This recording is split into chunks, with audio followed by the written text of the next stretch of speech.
ನಿಮ್ಮೆಲ್ರಿಗೂ ಗೊತ್ತೇ ಇದೆ. ಎಲ್ಲೆಲ್ಲ ನನಗೆ ಸ್ವಾರ್ಥ ನಾನು ನೋಡಿಕೊಂಡು ನನ್ನ ಹೆಜ್ಜೆಯನ್ನು ನಾನು ಹಾಕೊಳ್ಬಹುದಾಗಿತ್ತು. ನನ್ನ ತೀರ್ಮಾನ ನನಗೋಸ್ಕರ ಮಾತ್ರ ನಾನು ಆಲೋಚನೆ ಮಾಡಿ ನನ್ನ ಭವಿಷ್ಯ ಹೇಗಿರಬೇಕು, ನನ್ನ ಮಗನ ಭವಿಷ್ಯ ಹೇಗಿರಬೇಕು, ರಾಜಕೀಯದಲ್ಲಿ ನಾನು ಯಾವ ರೀತಿ ನನ್ನನ್ನು ನಾನು ಬೆಳೆಸ್ಕೋಬೇಕು ಅನ್ನೋ ಒಂದು ಯೋಚನೆ ನನಗಿದ್ದಿದ್ರೆ ನನ್ನ ನಡೆ ಬೇರೆ ತರ ಇರ್ತಿತ್ತು. ನಾನು ಒಂದು ದಿನಾನು ಆ ರೀತಿ ಯೋಚನೆ ಮಾಡಿಲ್ಲ. ನಾನು ಮೊದಲನೇ ದಿನದಿಂದ ಯಾವ ಮಾತನ್ನು ನಾನು ಹೇಳಿಕೊಂಡು ಬಂದನೋ ಇವತ್ತಿನವರೆಗೂ ಅದೇ ಮಾತನ್ನು ನಾನು ಕಾಪಾಡ್ಕೊಂಡು ಬಂದಿದ್ನೋ ಇಲ್ವೋ ನೀವೇ ಹೇಳಿ. ಎಲ್ಲಾದ್ರೂ ನನ್ನ ಮಾತು ನಿಮ್ಗೆ ಎಲ್ಲಾ ಕಡೆ ಸಿಗತ್ತೆ. ಇವತ್ತಿನ ದಿನಕ್ಕೆ ನಾವು ಇವತ್ತೊಂದು ದಿನ ಒಂದು ಮಾತು ಹೇಳಿ ನಾಳೆ ಬೇರೆ ಸುಳ್ಳು ಹೇಳೋಕೆ ಚಾನ್ಸೇ ಇಲ್ಲ. ಯಾಕೆಂತಂದ್ರೆ ನೀವು ಎಲ್ಲಾ ಕಡೆ ಸೋಷಿಯಲ್ ಮೀಡಿಯಾ ಅಲ್ಲಿ ಯೂಟ್ಯೂಬ್ ಅಲ್ಲಿ ನಿಮ್ಗೆ ಸಿಗುತ್ತೆ. ನಾವು 5 ವರ್ಷಗಳ ಹಿಂದೆ ಏನ್ ಮಾತಾಡಿದ್ವು, 10 ವರ್ಷಗಳ ಹಿಂದೆ ಏನೇನು ಹೇಳಿರ್ತೀವೋ ಅದೆಲ್ಲ ನಿಮ್ಗೆ ಈಗ ಸುಲಭವಾಗಿ ನೀವು ಹುಡುಕಿ ನೋಡ್ಬೋದು. ನೀವು ಅದೇ ತರ ನೋಡಿ.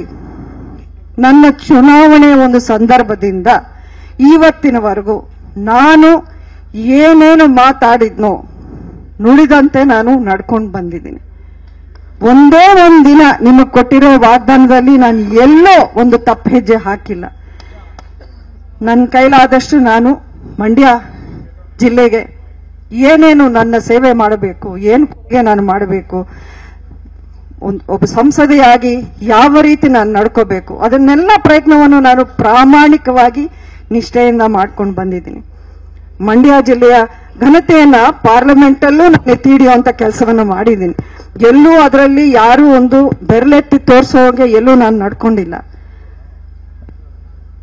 ಈ ಎಲ್ಲ ಅವಕಾಶಗಳನ್ನ ಬಿಟ್ಟು ನೀವೇ ಹೇಳಿ, ಇವತ್ತಿನ ದಿನಕ್ಕೆ ಯಾರಾದ್ರೂ ಒಬ್ಬ ರಾಜಕಾರಣಿ ನಿಮ್ಗೆ ನಾವು ಮಂಡ್ಯ ಕೊಡಲ್ಲ ಬೇರೆ ಕಡೆ ನಿಂತ್ಕೊಳ್ಳಿ ಅಂದ್ರೆ ಅವಕಾಶನ ಬಿಡ್ತಾರ? ಯಾರಾದ್ರೂ ಬಿಡ್ತಾರಾ? ಅಲ್ಲ, ಹೆಸರುಗಳು ಬೇಡ, ಯಾರಾದ್ರೂ ನಿಂತ್ಕೊಳ್ತಾರ? ಬಿಡ್ತಾರ ಅವಕಾಶನ? ಯಾರೂ ಬಿಡಲ್ಲ. ಮತ್ತೆ ನಾನ್ ಯಾಕೆ ಬೇಡ ಅಂದೆ? ನಾನ್ ಯಾಕೆ ಯಾವ್ದೋ ನನಗೆ ಬೇಡ? ನಾನು ಇದ್ರು ನಿಂತ್ರು ಗೆದ್ರು ಸೋತ್ರು ಏನೋ ಮಂಡ್ಯದಲ್ಲಿ ಅಂತ ನಾನು ಹೇಳ್ತೀವಾ? ಮಂಡ್ಯ ಬಿಟ್ರೆ ನನಗೆ ರಾಜಕಾರಣ ಬೇಡ ಅಂತಾನೆ ನಾನು ಹೇಳಿದ್ದೀನಿ. ಇವತ್ತಿಗೂ ನಾನು ಮಂಡ್ಯ ಬಿಟ್ಟು ಎಲ್ಲೂ ಹೋಗಲ್ಲ ಅನ್ನೋ ಮಾತನ್ನೇ ನಾನು ಹೇಳ್ತಾ ಇದ್ದೀನಿ. ಮಂಡ್ಯ ಕ್ಷೇತ್ರ ನಮ್ಗೆ ಬರೀ ಒಬ್ಬ ರಾಜಕೀಯವಾಗಿ ನಮ್ಗಿರೋ ಸಂಬಂಧ ಅಲ್ಲ. ಮಂಡ್ಯ ಅಂದ್ರೆ ನಮಗೆ ಅದೊಂದು ಭಾವನೆ, ಅದೊಂದು ಪ್ರೀತಿ, ಅದೊಂದು ಅಭಿಮಾನ. ನಾನು ಏನಕ್ಕೆ ಇದನ್ನು ಹೇಳಿದೆ ಅಂದ್ರೆ, ಮಂಡ್ಯ ಜಿಲ್ಲೆಯಲ್ಲಿ ನಾನಿದ್ದಾಗ ನನಗೆ ಅಂಬರೀಷ್ ಅವರು ನನ್ನ ಜೊತೆಯಲ್ಲಿದ್ದಾಗ ನನ್ನ ಭಾವನೆ. ಅಲ್ಲಿ ನಾನು ಪ್ರತಿಯೊಂದು ಸಲ ಹೋದಾಗ ಜನ ನನಗೆ ಕೊಡೋ ಪ್ರೀತಿ ಇದೆಯಲ್ಲ, ಅವ್ರು ನನಗೆ ಅಲ್ಲಿಂದ ಬೆನ್ನು ತಟ್ಟಿ ಆಶೀರ್ವಾದ ಮಾಡೋ ಹಾಗೇನೆ ನನಗೆ ಒಂದು ಅನಿಸಿಕೆ ನನ್ನದು. ಇದರಲ್ಲಿ ನಂದು ಯಾವುದು ಸ್ವಾರ್ಥ ಏನಿಲ್ಲ. ಸ್ವಾರ್ಥ ಇದೆ ಅಂದ್ರೆ ಅದು ನನಗೆ ಮಂಡ್ಯನೇ ಬೇಕು, ಇನ್ನು ಯಾವುದೂ ಬೇಡ ಅಂತಾನೆ ನಾನು ಹೇಳಿದ್ದೀನಿ. ಮಂಡ್ಯ ಬಿಟ್ಟು ನನಗೆ ಇನ್ಯಾವುದೂ ಬೇಡ. ಅದು ಅವತ್ತೇ ಆಗ್ಲಿ, ಇವತ್ತು ಆಗ್ಲಿ, ನಾಳೆ ಆಗ್ಲಿ, ಮುಂದಕ್ಕೆ ನಾವಿರೋವರೆಗೂ ಆಗ್ಲಿ, ಅದರಲ್ಲಿ ಎರಡನೇ ಮಾತಿಲ್ಲ.